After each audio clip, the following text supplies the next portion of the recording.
মাতৃত্ব ভয়ঙ্কর সুন্দর, কিন্তু সহজ না।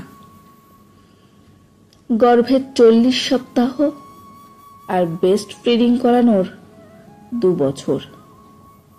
মায়ের 90% নিংড়ে এই ছোট্ট জীবনটা বেড়ে ওঠে।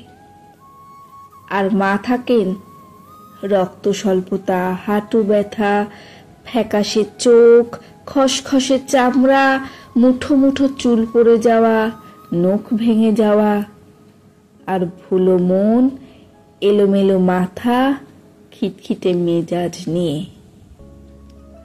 তবুও মাতৃত্ব ভয়ঙ্কর রকমের সুন্দর। আর এই ভয়ঙ্কর সুন্দর মাতৃত্বের জন্য মেয়েরা তাদের স্বাস্থ্য, সৌন্দর্য, চাওয়া পাওয়া, ভালো লাগা, মন্দ লাগা সবকিছুই নিমেষেই বিসর্জন দিয়ে দেয়। মা হওয়া ভাগ্যের ব্যাপার। মাতৃত্ব সুন্দর, কিন্তু খুব সহজ নয়। এ সময় একটা মেয়ের জীবনের শ্রেষ্ঠ সময় পার হলেও সাপোর্টটা খুব বেশি দরকার।